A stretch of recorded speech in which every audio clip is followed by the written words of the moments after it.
Hello everyone, my name is Mr. T and today we're going to be learning about birds. Today's model is this bird design. It kind of evolved into a few different things. In some ways it does look like a crow, but I think the design of it actually turned out really well. It will stand up on its own, and while this specific picture doesn't have the cross piece in between the 2 feet, as you can see in between the 2 legs and the tail feathers, it actually sits up really well. Let's go ahead and grab our boards and put this together. So if we take a look at our board, the first 2 pieces that we need, if you look for the most simple silhouette of a bird, it actually looks like a peep candy. We have the silhouette of the bird cut out right here, and it has a single rectangle cut into the very center. So this is the piece that we want right here. We also want this very strange looking piece. It looks like a very small set of wings. It looks like this piece right here. In between these 2 pieces, once you pop out the center rectangle that goes through the body, you're going to take this piece right here, and this is going to face towards the front. This flat edge right here will face towards the front. Go ahead and insert this into our first piece. This will face forward. So I'm going to hold it like that with the head facing in the same direction and go ahead and slide that directly into the middle. Now, until we add more pieces on here, you may need to support it on one side, that way it doesn't fall completely through. Go ahead and look for our board. Our next 2 pieces that we're going to be looking for is going to be a similar design. It actually has the same silhouette shape as the first one, except it has kind of a window detailed feather portion near the neck and head of the bird.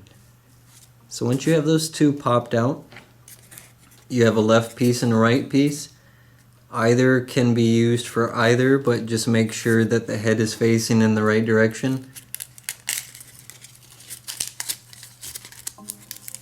I inserted one on the left, just like that.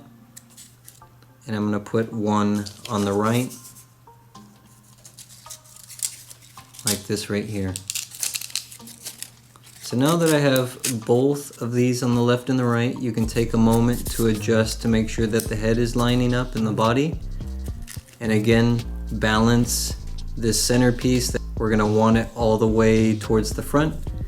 It does have a tendency to slide, but again, as we add on more pieces, it'll start to lock into place. So the next 2 pieces that we need are located right here. This piece right here allows for a little bit more detail. It looks really strange towards the front, almost like it's a bird or a turkey, or maybe it's making a little kissy face, I'm not sure. It also has a hole cut out for the eye. There are 2 of these pieces located right next to each other. Again, pop out both of these pieces and place one on the left and one on the right.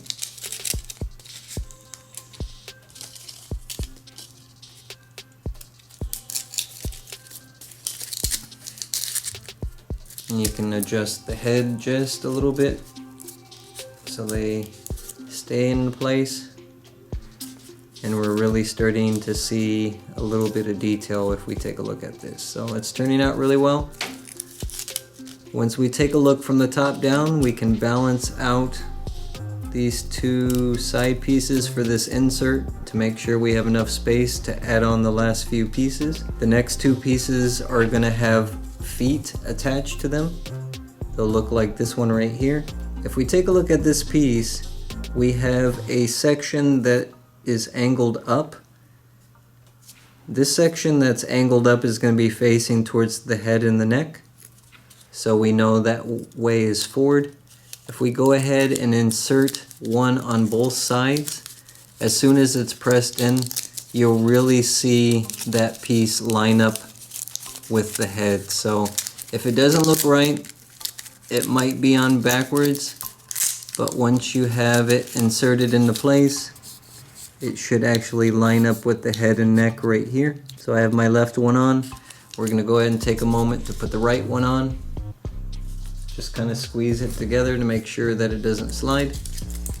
But again, as we add more of these pieces together, and the actual bird starts to become a little bit wider, this insert will start to stay in much better than it did before. So this is what we have so far. Okay, as far as the main body goes, we have two sets of large wings that look like this, and two sets of small wings that kind of look like a fireball shaped.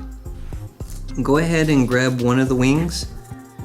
I normally put the smaller nub end on top because the bird is actually standing versus flying. If we put one wing on first, just like that, we're going to double check to make sure this insert is balanced on both sides. And then this fireball shaped piece is actually going to slide in from the back. That way the wing will stay locked into place. So I put the wing on first, and then I took the fireball piece, slid it from back to front, and it will lock that into place.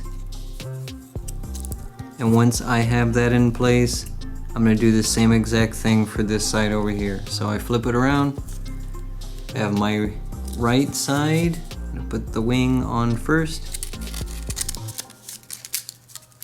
And depending upon if your insert is balanced, you can give the model just a little squeeze. That way there's some space right here.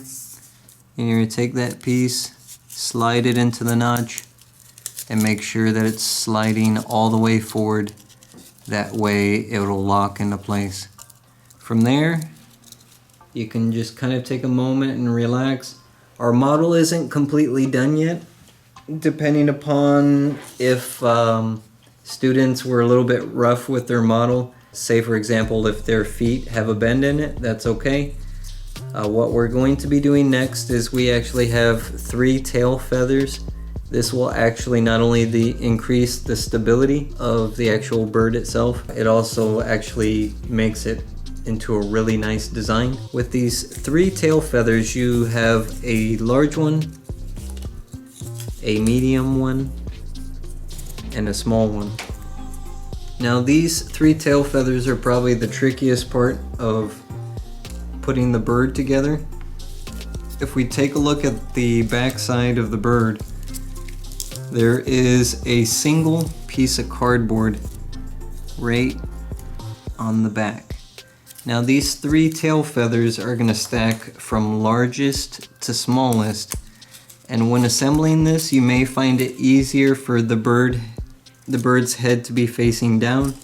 That way you can actually put these into place, and you just kind of have to balance it while you put the first one in, the second one in, and when you go to put this last tail feather into place, it'll actually lock everything together. I tried to design this that way it would be tight. That way the tail feathers won't come off. I would say in general the model is actually fairly satisfactory, but if you have students that are fairly rough with the model, I would recommend perhaps either using glue, or maybe once it's assembled they can paint it. But those 3 tail feathers should actually lock into place on the back. And then again, if you're having issues with it standing before, the bird should be able to stand on its own. Now there's one last piece, which is, it's actually this zigzag piece right here. This is actually a cross piece. I'm going to go ahead and pop this out. This is actually a cross support for the leg. I wanted to try to make sure that students not only were able to finish their model, but they were also satisfied with it. This cross piece right here has 2 little notches. Both of the feet actually interlock into these notches on the bottom. It may take a little bit of work in order to get them, exactly slide into place, but this actually increases the stability, and then that way you can really display it either on your desk or your dresser or nightstand. So I have my cross piece in place, and that's what the bird looks like completely assembled. So once you get your model assembled, go ahead and grab your fact sheets, and we're going to do a little bit of reading. Robins are a common bird that can be found all over North America. It can be seen skipping across lawns and porches and begin singing in the early hours of the day. Just before winter, robins gather and flock by the hundreds as they focus on sources of food. The average lifespan of a robin is about 2 years. Birds have very unique bodies. Their bones are lightweight, assisting some of them in flapping their wings to achieve flight. Birds that fly can move more easily to escape from predators, and their feathers protect them from rain and bad weather. Baby birds are called nestlings or chicks. How a bird breathes is also very unique. They have the normal function like humans. We use air to survive. Birds also have a special system of air sacs inside of their body they use to cool down their bodies, especially when their bodies become hot from flying for long periods of time. This is also handy for making their bodies a little lighter. The extra air in their bodies helps them float in the air or sit above the water. Just like humans, birds have eyes.